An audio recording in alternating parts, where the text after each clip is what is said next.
nejpopulárnější a nejznámější Minecraft youtuber v Čechách vůbec. Všichni víme, že Sejda Jakary už je přesně 8 let pod jeho Minecraftí maskou zahalený. Toto video ale vzniká za účelem toho nám prozradit, že Sejda Jakary se pravděpodobně chystá ve velmi blízké době se odhalit.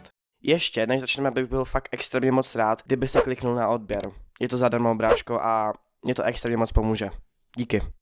A se ptáte, proč si myslím, že se Sejda Jakary odhalí. A teď vám to vysvětlím. Píše se 25.8.2025 a Sejda Jakary na svůj informační třetí kanál s jménem Sejda Jakary vydává video s názvem Proč nechci milion. A ve videu řekne tohle.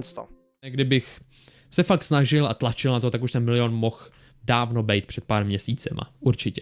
A má to svůj určitý důvod, proč k tomu milionu tak nespěchám. Je to z toho důvodu, že dřív jsem slíbil, že za 1 milion odběratelů se odhalím a popravdě, abych to zkrátil, tak toho lituju.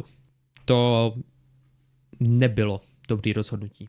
Sejda Jakary lituje toho, že slíbil něco, co nechce udělat. No, ale asi se znova ptáte, ale však jenom řekl, že k tomu milionu nespěchá a že to bude natahovat. To je sice pravda, ale důvod, proč tohle video vlastně točím, je, že jsem zaregistroval to, že Sejda Jakary vydal 3 shorty, kde vás jako diváky nutí, abyste mu dali odběr. Tady máte zkrácenou ukázku.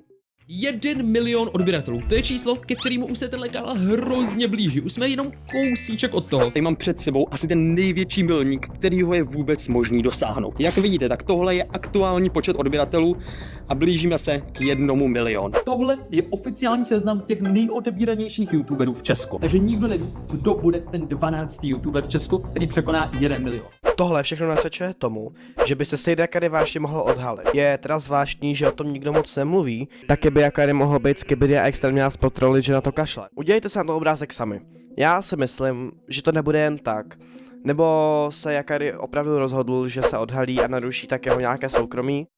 Ne, dobře.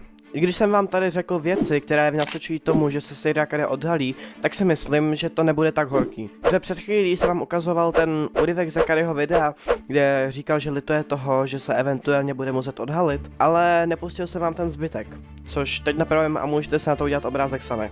Bych to vůbec nevyužil, jenom bych si zkazil kvůli jednomu videu a kvůli jednomu slibu můj život.